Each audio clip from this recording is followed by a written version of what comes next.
අපේ තියෙනවනේ අර බෞද්ධ සංකල්පයේ වැරයිදාගේයි කියන සංකල්පය. එතකොට නැවත බලයට යනකොට වැරයිදාගේයි සංකීර්ණ විනාශ කරලා මේ සොලි ආක්‍රමණය කියන්නේ විහාර ටික කඩා දීලා තමයි ලැබුම් ටික විනාශ කරනවා. එතනදී දාර්ශනික කියන රයිතු ගත් ක්‍රියාමාර්ගය තමයි ඉස්සල්ලාම කල්පනා කළා වැව් ටික හදලා රටේ ආර්ථිකය ගොඩනගන්න ඕනේ කියලා. වැව් හදන්න පටන් ගත්ත දාර්ශනික රයිතුන් රාජ්‍ය සමයේ රජරට ප්‍රදේශයේ තුල වැව් 18ක් නිර්මාණය කළා. වැඩිම වැව් ප්‍රමාණයක් හදලා තියෙනවා. ලොකුම වැව තමයි කලාව. ඒ කලාව මේ ස්ථානගත වීම තමයි මේ පිළිමාංශේ නෙලන්නත් තේරුවක් කියලා. ඒකට අර වෙලයි දාගේයි සංකල්පේ පොඩ්ඩක් වෙනස් වෙච්ච ඓතිහාසික භූමියක් මෙතන. මොකද මෙතන වුණේ ලෙවයි පිළිමාංශේ. ඒක දාගේ බැලුම් පිළිමාංශය. ඒකට පිළිමාංශේ නලන්න හේතුව වෙලා තියෙන්නේ ඒ කලාවැවේ හදනකොට කලාවැවේ ප්‍රධාන සොරවුව. ඊළඟට වතුර පිට කරන පිට වාහන මේ සියල්ලක්ම නිර්මාණය කරලා තියෙන දැවැන්ත කළුගල් පර්වතයක් මේ වාගේ කපලා කොටලා විදර්ශන ගහනවා. ඒ අරනම කලාවැවේ ඉඳලා අනුරාධපුරයේ දිසාවැවට වතුර ගෙනියන යෝධයල 55ක් දිගයි. 70ක් යනකොට අඟලක බැස්මක් ඉන්න විදිහට ඉංජිනේරු තාක්ෂණය භාවිත කරලා හදපු යෝධයල. ඒ වගේම තාම නිර්මාණකව තියෙනවා දැන් අවුරුදු 1600කට කිව්වා. ඒකෝට මෙන්න මේ වැඩ ටික කරන්න රජුරවන්ට අවශ්‍ය වුණා ඔය ගල් වැඩ දාන්න සිල්පිය. එහෙම අවශ්‍ය වෙනකොට අනබෙර නිකුත් කළාම මුණ ගැහිච්ච කෙනා තමයි බරණ. බරණට හැබැයි රජුව කොහෙවත් මූලාශ්‍රයක සඳහන් වෙන්නේ නැහැ. බරණට මේ ස්ථාන පිළිමයක් නෙලන්න ඉදහානි කරගොත් කොහෙවත් සඳහන් වෙන්නේ නැහැ. වෙලා කියන්නේ මේකයි බරණට දැන් කලාවැවේ වැඩ ටික තමයි බාර දුන්නේ. කලාවැවේ වැඩ ටික බාර දුන්නාන් පස්සේ කලාවැව අවට නිරීක්ෂණය කරනකොට මේ කලාවැවට පෙර දිසාවේ මේ ගල් පර්වතයේ තියෙනවා. සාමාන්‍ය ගුවන් දුර බැලුවොත් කිලෝමීටරයක්වත් නැති තරම් දුරකින් තියෙනවා. එතකොට මෙයා දුටුවා මේ ගල් පර්වතය. දැක්කම මෙයාට සිතිවිල්ලක් පහළ වුණා. කලාවැව දිසාවට දෙමාගෙන සිටින පිළිමාංශේ නමක් නිකන් සුදුම ස්ථානේ මෙතනයි කියලා. යන්න මෙයා මොකද කරේ? දැන් මේ වෙලාවේ රජුරන්ගේ ඔළුවේ තියෙන රටේ ආර්ථිකය ගොඩනගන්නේ වැව් ටික හදලා. රජුරන්ට කරදර කරේ නැහැ, බාධා කළේ නැහැ. මෙයා මොකද කරේ? කලාවැවේ වැඩ පටන් ගන්නකොටම මෙයා මොකද මේ පිළිමිනලන්න පටන් ගත්තා. එකම වකවානුවේ තමයි වැඩ දෙකම අවසන් කරන්නේ. එතකොට දැනට අවකන පිළිමහන්සේ කියලා කියන්නේ ලෝකයේ තියෙන ඉතාම විශිෂ්ට ගණේ පිළිම. මේ පිළිමහන්සේ සම්භාන් මේ නම් කරනවා ආබද්ධ ගණේ. ආබද්ධ ගණේ පිළිමයක් කියලා කියන්නේ ප්‍රධාන ගලෙන් දෙන් කරන්නේ නැතිව නෙලලා තියෙන පිළිමහන්සේලා හඳුන්වන්නේ ආබද්ධ. දැන් ලෝකයේම තියෙනවා නම් මේ ප්‍රධාන ගලෙන් දෙන්න අතරම තියෙන්නේ සියල්ලක්ම ආබද්ධ ගණේ. මේ පිළිමය දැන් ලෝකයේම තියෙන ආබද්ධ ගණේ පිළිමහන්සේලා පෙළගත්තපුවාම විශිෂ්ටම බද්ධයේ තියෙන අවකන පිළිම. ඒකට හේතුව තමයි මේ පිළිමහන්සේ දැන් අපිට දැන් බද්ධයක් තියනවා කිව්වට දැන් ඔයගොල්ලන්ට මේ බැලුවල්මට පේන්නේ නැහැනේ කොහෙන්ද බද්ධ වෙලා තියෙන්නේ කියලා. මේ පිටිපස්සේ ඒ කියන්නේ මේක බොහොම සූක්ෂම විදිහට මේ අපට පෙනෙන නොපෙනෙන විදිහට තමයි මේ වැඩේත් මෙයා කරලා තියෙන්නේ. මේ පිළිමින ලණ්ඩ යොදාගෙන තියෙන ගල් කොටස ගත්තම ඒකෙන් 100න් පංගුවක්වත් නැති පොඩි කොටසකින් තමයි මෙන්න මේ වාගේ පියුරකින් තමයි පිට නැද්දේ ඉඳලා පහළට අඩි 10ක් 12 ප්‍රධාන ගලට සම්බන්ධ. දැන් මේ බද්දේ අපට පෙනෙන්නේ නැහැ. අපට පෙනෙන්න ඕනේ එකක් නෙවෙයි. දැන් ඒකෙන් වෙලා තියෙන්නේ පිළිම වහන්සේගේ පෙනුමට බාධකයක් වෙලා නැහැ.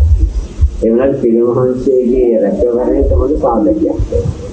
ඒක නිසා තමයි විශිෂ්ටම ආබද්ධ ගණේ පිළිමයක් ඇතුළේ මේක මේ සඳහන්. ඊළඟට මේ පිළිම වහන්සේගේ සමබර භාවය.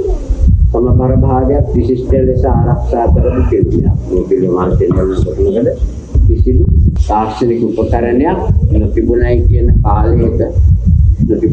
කාලයක තමයි මේ පිළිමාංශය මේ තරමට බැලන්ස් කරලා නෙළුවා. එතකොට ඒක නිසා තමයි දැන් සාමාන්‍ය අපිට හිතෙනවා අර සිවුරු කොට නිසා ඒ පැත්ත බර වැඩි කියලා. නමුත් මෙයා අපට නොපෙනෙන නොදැන නේ උපක්‍රම භාවිතා කරලා මේ පැත්තට බර ආරෝපණය කළා. මේ තියෙන සිවුරු කොටක් මේකත් පැලි කරලා මුලි කරලා අර වටේටම අරගෙන තියෙනවා. සාමාන්‍ය හොඳ නිරීක්ෂණය කළා බැලුවොත් අර වම් අතට වැඩි මේ දකුණු අත කුළුල්ල සහ මේ වමට දකුණට බර වෙන විදිහ නිර්මාණය කළා. ඒ වාගේ නොදැනෙන උපක්‍රම භාවිතා කරලා පිළිමේ පෙනුමට හානියක් නොවන විදිහට සමබරතාවයක් ආරක්ෂා කරලා තියෙනවා. ඊළඟ කාරණේ මේ පිළිවහන්සේගේ මේ මුද්‍රාව. මේ මුද්‍රාවට කියන්නේ අභය මුද්‍රාව. අභය මුද්‍රාව කියලා කියන්නේ මේ නිර්භය භාවයේ සංකේතයක්. ඒ කියන්නේ බුදුහාමුදුරුවෝ සාමාන්‍යයෙන් අපි බෝධිසත්ව චරිතයේ ඉඳලා බුද්ධත්වයේ පරිනිර්වාණය දක්වා ගත්තාම ඒ කෙටි කාලේ බැලුවා අල්පෙනදි තුලකින් තරම්වත් කිසිම කෙනෙකුට හිංසාවක් පීඩාවක් නොකොට විශාල පිරිසක් නිවන් මාර්ගට යොමු කරපු සාක්ෂිය. බෝධිසත්ව කාලේ ඉඳලාම බලපුවම තමන්ට වරදක් වෙලක් නෑ තමන්ගේ අනුන්ට වරදක් වෙලක් නෑ. ඒක නිසා තමයි මේ එහෙම වෙනකොට බය වෙන්නේ ඒ නිර්භය භාවය ප්‍රකාශ කරන්නේ ඒකයි. එතනින් අපට දෙනවා ලෝකයට දෙනවා ආදර්ශයක්. තමන් වැරදි වෙන තරමටම නේද? තමන් නිර්දෝෂ වෙන තරමටම තමන්ට නොගියෝ මේ මහ පොළොව මත පය දාලා ඉන්න පුළුවන් කියන එක. ඊළඟ කාරණේ තමයි මේ අභය මුද්‍රාව මේ හරියටම මේ ගල් පිළිම මතු කරලා තියෙනවා මේ ශිල්පියා. මේ සිංහල ලේඛන සිංහල කලාකරුවා බලන හරියටම අභය මුද්‍රාව මේ පිළිමේ හරියටම නිරූපණය කරනවා.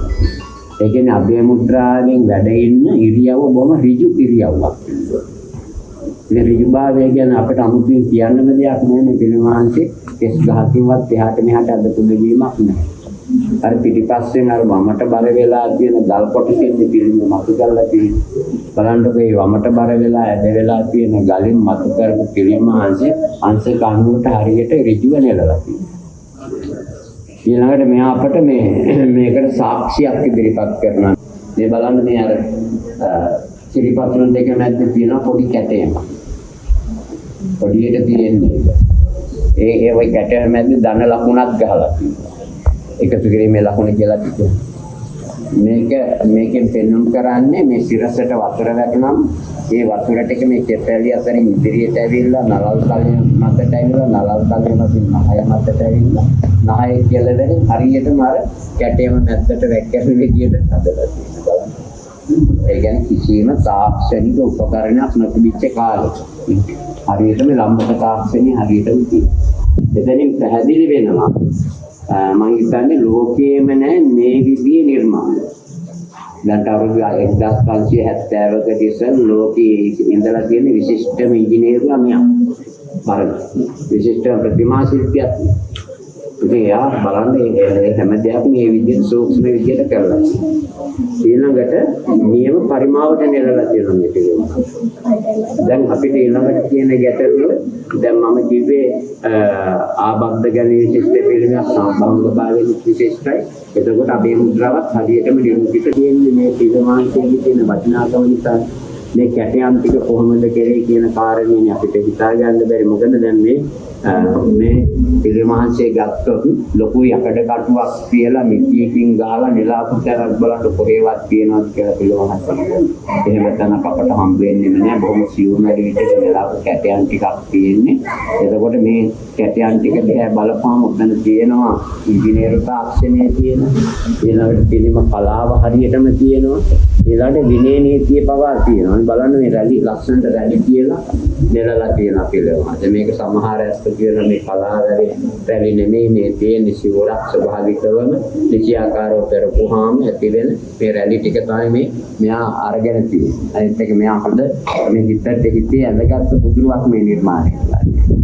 අර බලන්න යට තියෙන කොටසක් රැලි නැති කොටසක්. ඒ අඳනකට ඒ කියන්නේ අඳන කැඩේ හැම රැලි හිටින්නේ නැහැ නේ. ඒක ඇඳලා ඊළඟට බලන්න ඔය අඳන කැඩේ ඇඳලා බඳපටියක් දැඳලා තියෙනවා කියලා පෙන්නනවා. අර චුට්ටක් කුඹල කියන්නේ නැහැ. ඒ කියන්නේ විනය නීතියක් නෙවෙයි පෙන්නන්නේ. ඒ කියන්නේ සාමාන්‍ය සිවුරක් පෙරවනකොට අඳන කැඩේ නුවාදෙන් යම් කිසි කොටසක් යටින් පෙනෙන විදිහට තමයි සිවුර පෙරවන්න ඕනේ ගිලින්නේ. පිළිවිලින් කියනවා. ඊළඟ බලන්න පරිමණ්ඩලාකාරව සිවුරක් පෙරවනවා කියන එක තමයි අර සිවුරයි අන්තන කැඩේ එකම මට්ටමට. දැන් බලන්න මේ කැටයම් වලින් ජීවමාන රූපයක් නිර්මාණය කරනවා. මේ කැටයම් කරලා තියෙන්නේ මෙහෙමයි. මෙයා නිතර බුදු ගුණ භාවනාවක යෙදිච්ච පුද්ගලෙක්. නිතර බුදු ගුණ භාවනාවක යෙදිච්ච කෙනෙක්. ඒක බුදු වෙච්චම නිකම්ම වැඩෙනවනේ භාවනාව. අනිත් එක බුද්ධ කලාව හිටපු කෙනෙක්. මෙයා මේ පිළිමාංශය නලන්න හිතේ තමයි සලස්න දෙන්නේ. ඊට පස්සේ මේ පරිසරයෙන් අඳුනාගත්ත ගස් පිළිටයක් තෝරාගෙන ඒ වාගේ පංචාංගයේ නිතර අරගෙන කියන්නේ දැන් එක දවසක නෙවෙයි කරලා තියෙන දවස් ගණනාවක් තිස්සේ කරපු වැඩක් නේ. ඒ හැම දවසකම මෙයා මේ කරපු වැඩ පිළිවෙල මම කියන්නේ. මෙයා ඒ ගස්වල පංචාංගය කියලා කියන්නේ මුල් පොතු කොළ ගෙඩි මල් මේවා අම්වෙන් එක්ස්ට්‍රැක්ට් කරලා අද කැටේමට ඕනේ පරිදි මේ ටික එකතු කරලා මේ ටික හොඳට සිනිඳුවට අඹරලා වතුර දදා සිනිඳුවට අඹරලා ඒක මේ අර අද කැටේම කරන කොටස ඉස්සලා අලවනවා. ඒ අලවලා තිබිච්ච කාලේ වර්තමාන කාලයට ගලපනකොට විනාඩි 90ක් කියන පැයකමාරක්. පැයකමාරක් ගලම කලවලා තියලා පැයකමාරකින් පස්සේ ඒ ටික ඉවත් කළාම ඒ ටිකේ ගල මෙලෙක් වෙලා. මෙලෙක් වෙච්ච ගලට ලොකු යකඩ කටු මිටි භාවිතා කරලා නැහැ. මෙයා සකස් කරගත්ත සිව්මැලි ලෝහයකින් තනාගත්ත ආයුධ කැබලි ටිකක් භාවිතා කරමින් මෙලෙක් වෙච්ච කොටස් ඉවත් කරමින් අර ඒ ආයුධය ඒ තැන් වලට ගැලපෙන පරිදි අරගෙන සූරලා තමයි ඉවත් කරන්නේ. සූරලා තමයි මේ කැටේ මත කරන්නේ. සමහර තැන්වල අපිට පේනවා සීරින් පාරවල සමහර තැන්වල දැන් බලන්න මුහුණ එහෙම සීරින් පාරක්වත් පේන්නේ නැහැ. මේ සිරුරු මේ සිවුරේම එහෙම සීරින් පාරක්වත් පේන්නේ නැහැ. ඉතින් ඒ වාගේ බලනකොට සාමාන්‍යයෙන් ඉතාම සූක්ෂම විදියට කරලා තියෙනවා. ඒකට අර විනාඩි 90ක් මෙලෙක් වෙච්ච ගල තව විනාඩි 90ක් යනකොට බදාමි ඉවත් කළා. තව විනාඩි 90ක් යනකොට මේ ගල ස්වභාවික විදියට ගලනවා.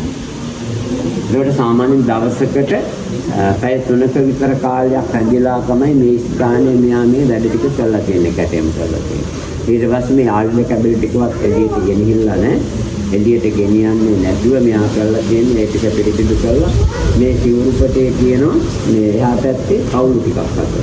ඒ වගේ තැම්පත් කරලා තමයි මෙයා එළියට ගිහිල්ලා. ඒ එළියට ගිහ කලාවල දැන් මෙයාට නිල රාජකාරී ඒක කරන්න මේ පැත්තෙන් ගියේ. ඒක නිසා එතෙන්ට වැඩට යන්න තමයි ඒ වගේම කියලා තියෙන්නේ. එතන වැඩ කරලා එතනදී තමයි මේක අපට ලබක් පිළිදරල් දෙන්නේ මෙයාගේ මේ ක්‍රමය.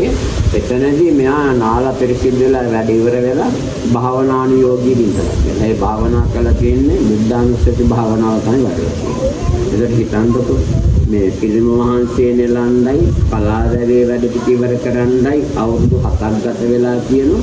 ඒ අවුරුදු 7ක් තිස්සේම දෛනිකව බුදුගුණ භාවනාව වඩලා. එච්චර කාලයක් බුදුගුණ භාවනාවක් වැඩුවයි කියලා කියන්නේ සැබෑ බුදුරුවක් හදවතේ ඇති. ඊළඟට හොඳ චිත්ත ඒකාග්‍රතාවයක් ගොඩනගින්න ඕනේ.